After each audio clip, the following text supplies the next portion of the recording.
Hi everyone and welcome. I'm Rosemary and in today's video I have part 3 of my 2024 dollar dupes from high-end stores. And this week we have Olive Atelier, the Los Angeles-based curator of objects with old souls, which they source from countries around the world like Turkey, India, France, and Greece, then present in bi-monthly one-day drops at their downtown LA warehouse. So let's see if we can get some of that Olive Atelier look, albeit without the authenticity, for less. In this video, I'll be doing 4 pieces, a Turkish olive jar, a papier-mâché gourd, an aged wood pillar candle holder, and an aged wood riser. But let's start with Olive Atelier's most popular and iconic piece, the Turkish olive jar. Not just popular at Olive Atelier, but also many other high-end retailers. They come in many shapes, colors, and sizes, and to replicate larger versions, you can easily pick up pieces secondhand at thrift stores, yard sales, or online marketplaces. But since this is a dollar dupe video, I'll be focusing on the smaller options since smaller scale items are what is available there, but you can easily use these same paint techniques on the larger secondhand items to replicate the larger versions. Dollar Tree has 2 vases that are similar in shape to a couple of the smaller Olive Atelier pieces. The jarred-in vase would be a great option for a dupe of this terracotta jar, and the Dollar Tree potbelly vase with its straight neck makes a great option for this smaller pitcher with handle. I opted to do the pitcher, but the paint technique will apply to both. First, I washed the vase and wiped it with vinegar to remove any oils or other residue. I also wanted to make a little handle, so I used some of this Dollar Tree modeling clay, slightly bent and stretched it so that it would nicely fit as a handle, and then left that to air dry. Next, I painted a base coat with a little chalk paint in the color hazelnut. For the base coat, it doesn't matter which direction you paint, so I paint it vertically since it's easier. Once covered, I set the vase aside to dry, and you really want this coat to dry thoroughly, so it's a good idea to leave it alone and do some other projects or chores, or even leave it overnight. To create the terracotta textured paint, I mixed Dollar Tree lightweight spackle plus a little pumpkin colored chalk paint and a little hazelnut colored chalk paint. I also mixed in a little water to improve the spreadability of the paint. But the neat thing is that once this paint dries and the water evaporates, all that texture will be completely intact. When applying the spackle paint coats of the paint, I did paint horizontally around the vase. And you can see how that mix of pumpkin and hazelnut paint plus the spackle gives a nice terracotta finish to the vase. I painted on one coat, let it dry, and then painted a second coat, letting it dry completely between the coats. I also painted the clay handle as well as the inside top of the vase with, again, 2 coats of the spackle paint. And then this is what it looked like after 2 coats, and you can see how that spackle paint really gives a great textured finish. And many of the terracotta vases do have a more rough texture like this, but the one I'm duping actually has a smoother finish, which I'll take care of once the paint is fully dry. For now though, I do want to add a lip to the top of the vase. Now I could do this with more of the modeling clay, but I find that building up the spackle paint around the top is another great option. And then once the paint was fully dry, I lightly sanded it with ultra-fine 2020 sandpaper to reduce those ridges and smooth out that surface. After smoothing out the surface, I wanted to attach the handle, and I used both E6000 and caulk to do so. First, I put E6000 on both ends of the handle and placed it onto the vase where I had dry fitted it earlier. Next, I took the caulk and had the not so great idea of trying to apply it around the handle with my fingers.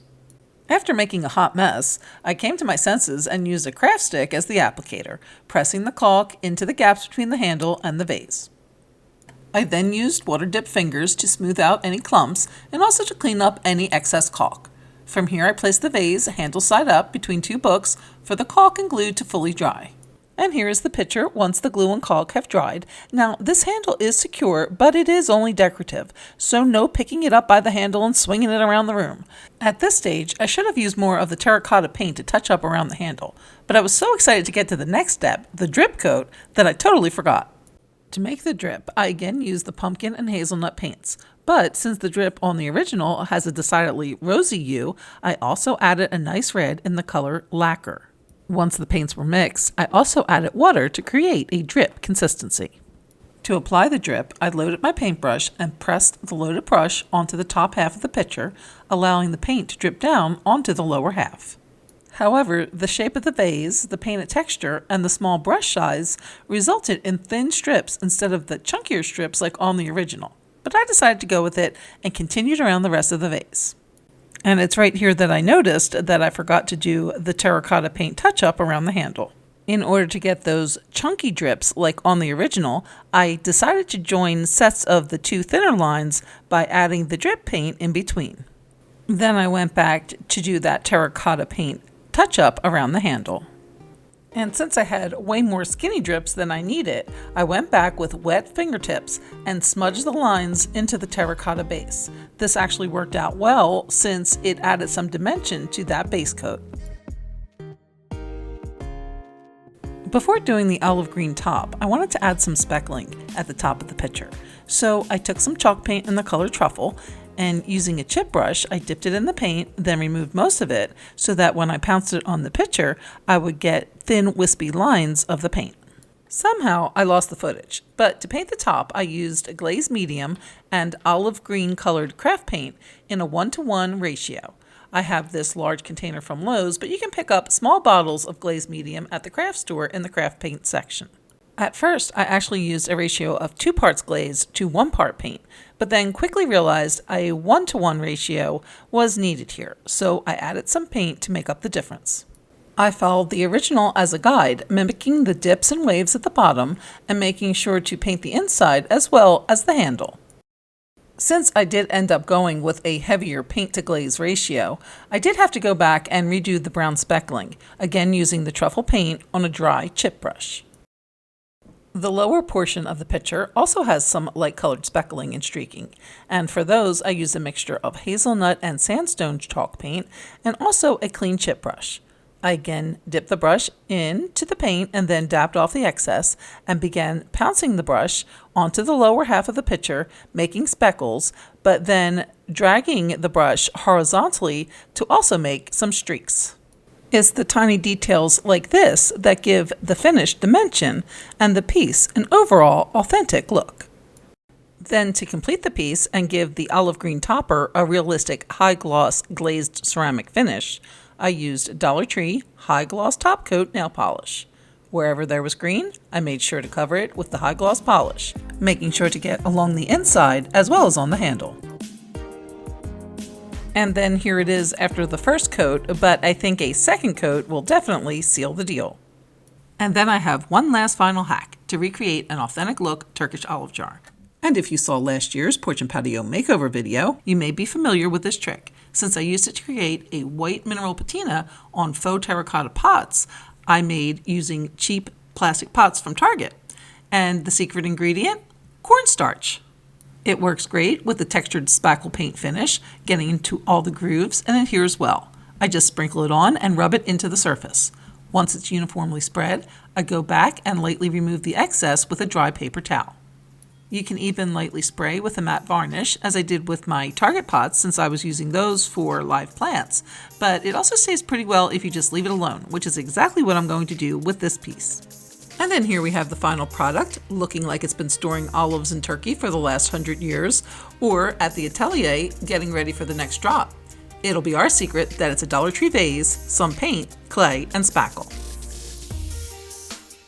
And then here it is next to the original inspiration piece. I'm not sure of the size of the original, but I believe it's actually smaller than the dupe. The price is also not clear, but best I can tell the original is about $45. However, the price on the jars does seem to vary as each piece is unique. Up next is a papier-mâché gourd. This is a pretty ivory-colored piece whose interesting shape and texturized surface works well as a decorative object. Several years ago, when I was duping Restoration Hardware's papier-mâché bowl, I came up with a fab tax method of doing papier-mâché.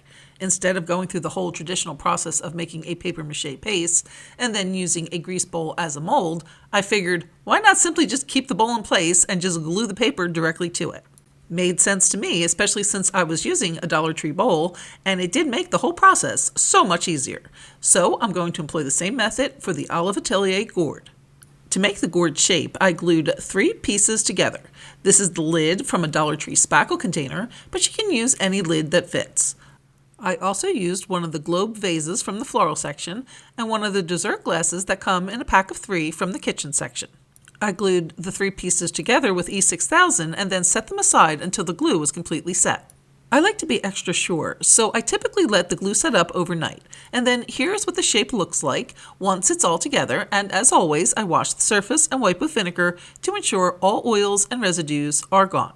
For the papier-mâché, I took Dollar Tree toilet paper and separated the plies. Then placed the squares on top of each other and removed the edges so as not to get any sharp lines once the sheets are applied. Next, I took some Elmer's glue and diluted it with water to get a thinned consistency. The idea is to have enough water so that the paper breaks down, but also enough glue so that it sticks to the surface of the glass. From there, I pat the paper pieces into the glue, then gently dab the surface with more of the glue mixture. I found it easier to hold the neck of the gourd while I did the globe base, and once the base was covered in that first layer of paper, I placed it on a small terracotta pot so that the bottom would not stick to my work surface, and then applied the glue and layered the paper onto the neck of the gourd.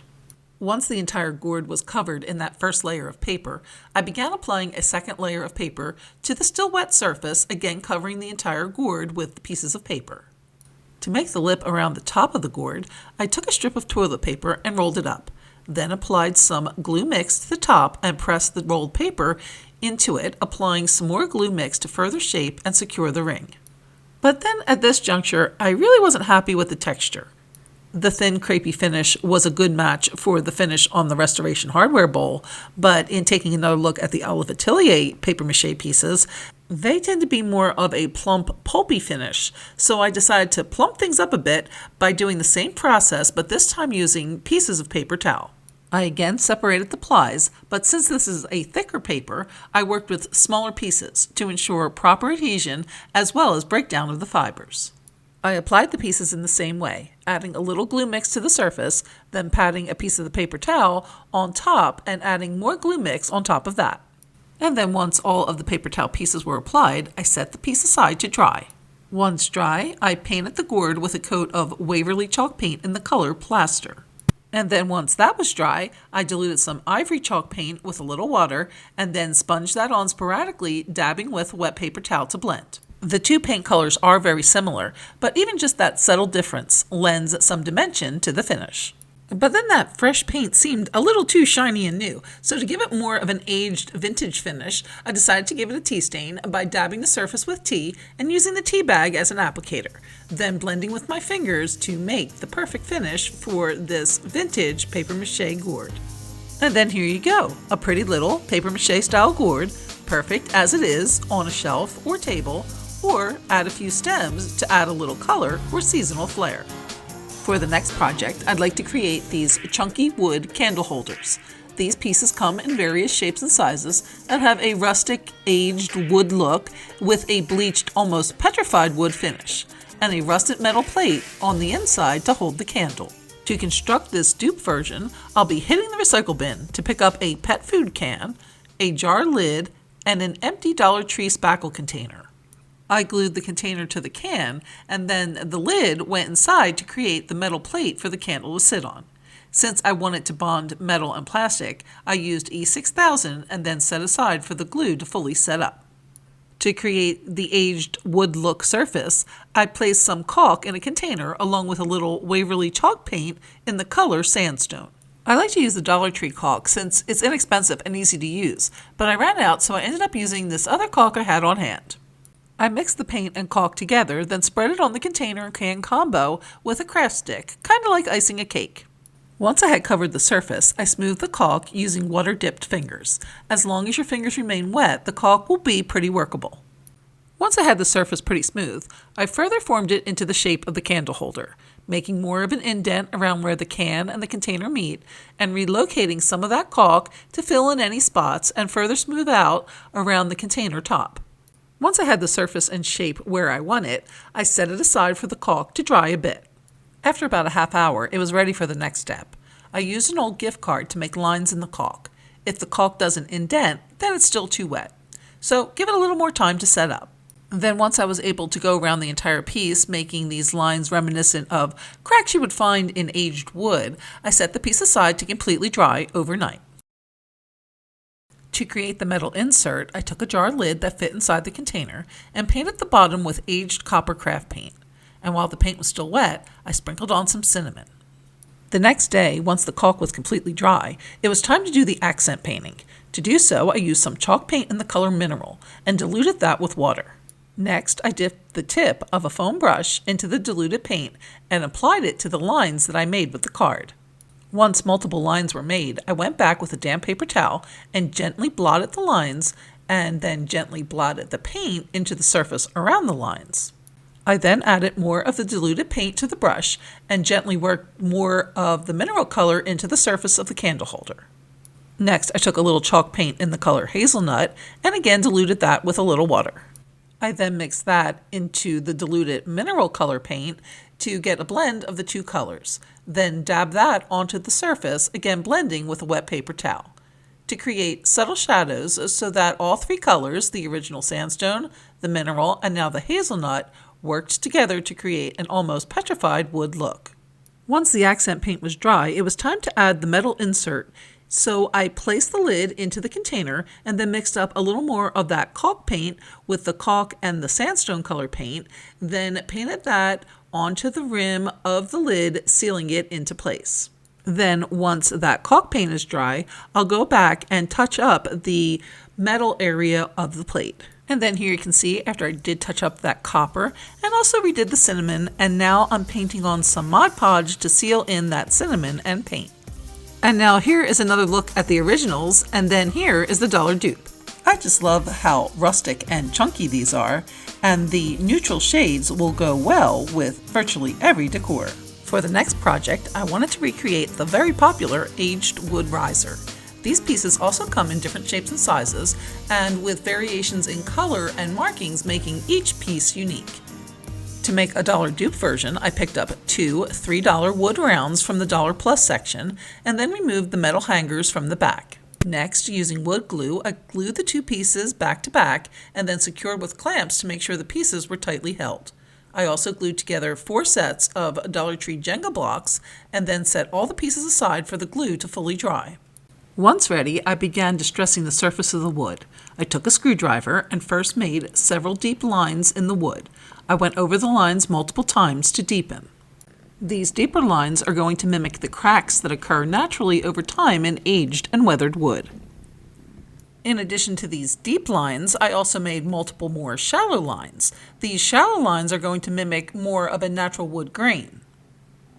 Next, I wanted to flatten and distress the beveled edge of the Dollar Tree wood round. So I again used the screwdriver to flatten and scrape up the beveling. Lastly, I wanted to create more of an uneven surface to the top. So I again took the screwdriver, and this time I used the whole tip instead of just that pointy edge to scrape up the top of the wood. Once I was happy with the markings, I took some sandpaper and sanded the surface to remove any jagged pieces, folding the paper to get into those deeper lines. I then took a toothbrush to brush the sawdust from the surface and the cracks.